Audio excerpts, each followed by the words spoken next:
I wanted to spend some time discussing how to work with settings in your Canvas class, because that can be very important and can be very useful in helping students succeed. So first, of course, click on the dashboard card for your course and open it. And then at the bottom of the column on the left, you will see Settings.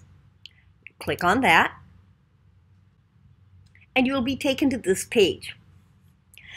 Now, the course details page, which is the first one we see and which is very important, is actually not a page that we need to do anything with, because it's pretty much set up by our technical people. The course start and end dates are set by our technical department, as are most of the other settings that appear on this page. The only thing that you might want to change is that there will normally be, and I can demonstrate this to you, a box here that says choose image. You don't have to do anything with this unless you want a customized dashboard card that will appear only on your dashboard, not on the student's dashboard, to help you identify courses. And there is a Canvas training video on how to do that if you want to use a customized image. I'm going to go ahead and put mine back because I do like being able to find my courses fairly easily. Now, we don't need to do anything with sections. That's also set up by our technical people. But navigation is a section that we really do want to try to work with, because what this does is it determines what is going to show up in this column on the left on student pages. Things will continue to show up in our view so that we can always access them. But there may be some things that we don't want students to access. And also, if we remove anything that students don't need, it will make this list of links much cleaner and easier for them to work with. So let's take a look at some of the options that we have. Now, obviously, you want a link to your home page to appear for students and some information about how to use Canvas, and you want them to be able to access the grade book, and you want them to be able to access Smart Thinking if you want to use that function for tutoring, and the library. Okay. Now, whether you want them to be able to use this syllabus link in the column on the left depends on whether you actually post your syllabus there. Some professors do, some professors do not. If you do post your syllabus using that link, it's very handy to leave that link on student screen so that they can access their syllabus easily. But if you don't post your syllabus on that link, it's probably better to take that off of the sidebar for students, because it will just confuse them. They may believe that there is no syllabus for the class if that's where they go to look for the syllabus. So whether you want that particular link to show up depends on whether you post your syllabus there. Discussions will allow students access to a list of discussion boards. And if you want students to be able to go back and review discussions throughout the semester, you will want to leave that there. Similarly, outcomes can list your course outcomes. And if you provide the course outcomes through that link, you want to leave it there. Now, I don't. So I wouldn't want my students to be able to click on that link, because that could lead them to believe that there are no course outcomes, which of course there are, and simply confuse them. So I want to move that link to this list at the bottom of links that students can't see. And that's a very easy thing to do. All you have to do is click on the three dots on the left and choose Disable. And it will be moved to this list of items that are hidden from students. We'll still be able to see them on our page, and we'll still be able to link to them on our page, but students won't. Okay. Similarly, if you use course announcements to communicate with your students, you want to leave that enabled. I don't, so I will disable that. Now, there are at least 3 links that I recommend you disable. You don't have to, but it's a good idea.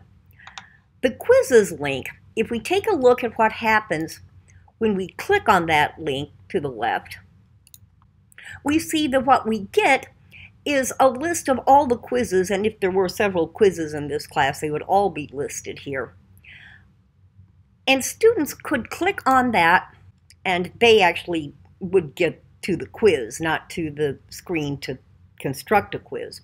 But they could click on that and take a quiz without studying the materials that they need to study before taking it. So I always disable that for student view.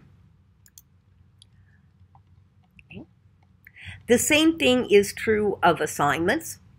If we click on assignments in this list to the left, we see that we're taken to the page where all assignments are listed, and a student could very easily click on the link and again submit a paper without actually working with the modules page and studying materials that they need to before they submit the assignment. I don't want students to be able to do that, so I always disable that. Similarly, files. If we follow that link from the sidebar, we'll see that what this takes people to is a list of all the files for the course, and this can be quite lengthy. There is absolutely no reason for a student to need to access files there. Instead, they need to access the files by following our modules page so that they're using them the way that we want them to be used. So I always disable that. Collaborations. If we click on the collaborations link, we see that basically this takes us to a page that will allow students to collaborate using Google Docs. If this is something that you want students to be able to do in your class, that this is a function of Canvas that you're going to use, then you want to leave that link visible and accessible in the sidebar. But if you don't use it, and I don't, you can disable it. Conferences is what Canvas calls its chat program. Chat can be a very good thing to use in a course, but keep in mind that chats are not private. If a student enters chat on a Tuesday and chats with you, and a different student accesses chat on Wednesday, they're going to see what you and the other student has said to each other on Tuesday.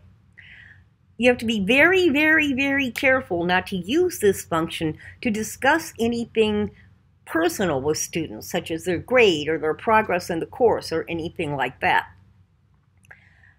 Now, I don't use this function because I don't like the fact that chat isn't private, so I would disable it. And you go through and you make those decisions by looking at what a link does and deciding whether that's something that you want your students to access. For example, people gives students a list of everybody in the class. If that's something that you want students to be able to see, that's fantastic. Leave it enabled. And if that's not something you want students to see, you can disable it.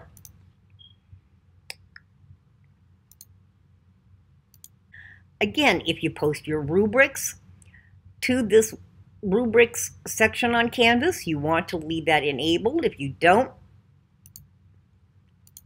you disable it. You have to leave the course evaluations links enabled because students do need to be able to evaluate your course, okay? The accessibility report If we take a look at what the accessibility report does, it simply lets us know how our documents are doing as far as being accessible and being judged as accessible by Ally. That's a great tool for us, but students don't need to see that. So we could disable that.